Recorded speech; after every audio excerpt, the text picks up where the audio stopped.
Hey everybody, and welcome back to another Max Velocity weather forecast. And in today's forecast, we'll be breaking down a multi-day severe weather event that'll be occurring across the United States, bringing the risk for damaging winds, large to very large hail, and tornadoes from the southern plains to the Midwest and the Ohio Valley. I'll give you the latest breakdown on everything that you need to know in this forecast, but let's first begin with what's happening across the United States today. We'll first begin with the Central Plains. That is where we have a lot of storm activity still ongoing today. It's unbelievable. This started last night. We are still seeing showers and storms rolling across Oklahoma and as well as Kansas during the late morning and early afternoon. Now, this is not it for today. We're going to see more severe storms later today, capable of all modes of severe weather. I'll talk about more on that in a moment, but this is from last night, so we are still seeing some storm activity out there today. Back over in the eastern half of the United States, we still have a low pressure system in the upper levels that's very weak, that is still spinning. It is still bringing tons of showers and storms to areas back over in the mid-Atlantic and as well as the southeast United States. We've had flooding concerns for the last few days. There's been very isolated severe weather as well, but this is going to continue to just bring showers and storms for the next several days. Lots of cloudy skies and obviously not great weather overall if you have any outdoor activities. Back up in Canada, we do have a high pressure system that's kind of in between areas like the southern plains to Canada, but right now it's kind of struggling. It's not a very strong high pressure system. This was associated with that omega block pattern that we were kind of in to begin this week, but it's starting to kind of move out now. It's our omega block pattern with a twist that is essentially a very weak high pressure system. So that's going to basically weaken out over the next several days. And when we look at the jet stream for the next few days, beginning with today, we do have again that low pressure system in the southeast. We have another low pressure system that's way back up into the northwest United States, along with a very strong jet stream. And then we have our high pressure system that's back over in parts of Canada and as well as back down into the southern plains, kind of into Mexico. And both of these high pressure systems have been connected to the omega block pattern,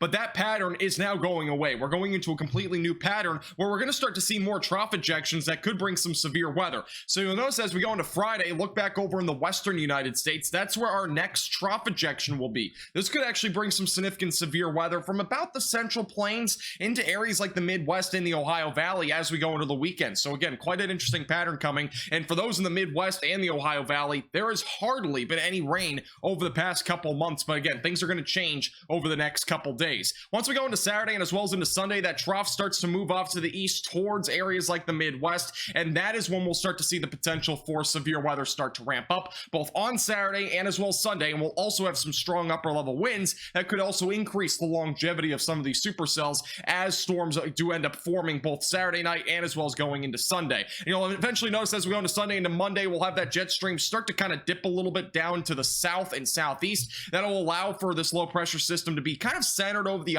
Ohio Valley, and that is where we might end up seeing a little bit of shower and storm activity along the east coast, which some of it could be severe, but it seems like the threat of that right now is low at this time. Then as we go into next week, we'll have another interesting weather pattern change, and we're going to end up seeing a high pressure system dominate in the southern plains, primarily for Texas and Mexico, where record-breaking heat has been happening in the last several days. Heat indices upwards of 125 degrees as possible, so overall very hot weather coming. And then we'll start to watch more trough ejections in the western United States. Those will most likely impact areas back up into the Great Plains, primarily in the central and northern plains. Southern plains should stay dry a lot more next week due to that high pressure system in the southern plains. Now, for the future radar for the next several days, shower and storm activity will continue in the southeast United States. You'll notice as we go into the weekend, closer to Saturday and as well as into Sunday, a lot of shower and storm activity will ramp up across areas in the Midwest and as well as into the Ohio Valley. So severe weather definitely possible. I'll show you where those areas are in just a moment. And then once we go into Sunday, storms will start to roll into areas like the Ohio Valley, where severe weather is possible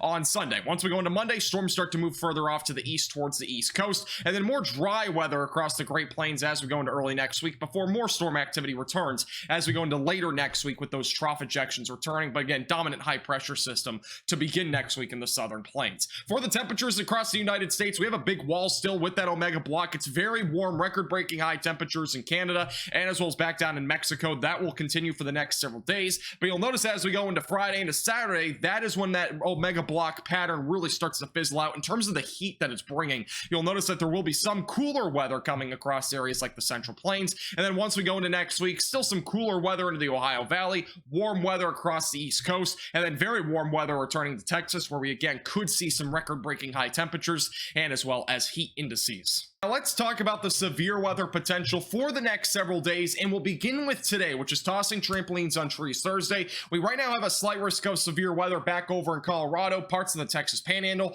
New Mexico, and southeast Wyoming. Now obviously this is not as high of a threat as what we had yesterday, but we could see similar impacts. You might remember there was a very strong tornado over in Matador, Texas yesterday. I don't foresee that happening in parts of Texas today unless it's the northwest Texas Panhandle, but the main concern for today is large to very large hail, damaging winds, and perhaps maybe a tornado or two. And I think that tornado risk stays the greatest back over in Colorado. You'll notice the large to very large hail threat is going to be really reminiscent across areas in southeast Wyoming back through northeast New Mexico, and it includes a fairly large chunk there of Colorado. That is where we could see some hailstones reach as high as 3.5 inches in diameter. Tornado risk is primarily going to be focused across the storms that develop in northeast New Mexico and as well as back into Colorado, but any storms that do end up entering into the Texas Panhandle could produce a tornado threat, but that should stay primarily west of Amarillo. So if you're anywhere in the Texas Panhandle, just have a tornado action plan in place just in case, but I do think the threat again stays lower today in comparison to yesterday. Now for the timing today, we'll be watching showers and storms develop primarily during the mid to late afternoon. So somewhere around 3 to 4 o'clock or so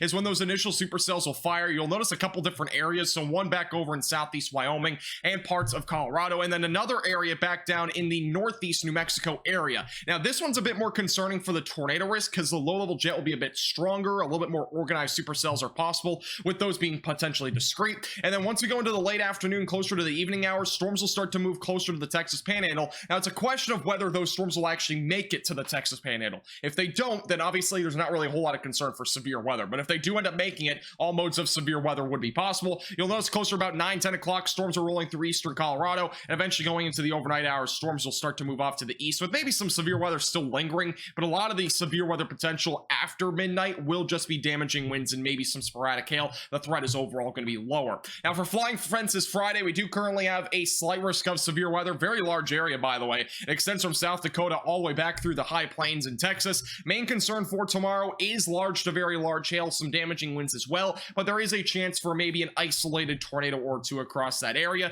One thing I do want to point out for tomorrow's severe weather event is look back up in Nebraska. We're going to probably see some showers and storms fire off again across a large area, most of which will be isolated, but look back up in Nebraska. That is where we might actually start to see a line or maybe a cluster of storms form during the late evening hours, and this could potentially become a bit more of an MCS situation. So this might be something to watch for. It's something that some computer models have been hinting at, some haven't, but it is definitely going to be something to monitor over the next 24 hours, maybe this potential for an MCS situation. That would primarily be comprised of damaging winds from Nebraska back through Iowa. So stay alert on that if you're back over in those two states, even though they're at this current time when I'm recording this forecast not included in the risk for severe weather. Now going into Saturday, we do have another slight risk of severe weather. Again, the threat starts to shift further to the east towards areas like the Midwest, but it's primarily west of Chicago. So western Midwest is going to be included in this. This will primarily be during the evening hours with damaging winds and large hail being possible. And then look into Sunday, we have a slight risk of severe weather back over into parts of the Ohio Valley. So from about Tennessee into areas just west of Ohio, that's going to include like Indiana. Main concerns right now are damaging winds and large hail, but again, an isolated tornado threat is possible. The low level jet overall going into the weekend is not going to be super strong, but it will be strong enough for a tornado risk. So going into Saturday night, we'll have a bit more of an increased low level jet with around 30 to 40 knots of speed. That means the low level rotation will be a bit stronger. And then also once we go into Sunday, it will still be a strong enough for maybe at least a low end tornado threat, but I do not think this will be anything like a tornado outbreak at this time. Make sure you stay tuned. We'll keep you updated with the latest. Thanks so much for watching. Make sure to hit the like button down below and subscribe if you've not already. This forecast is brought to you by Platinum Contract.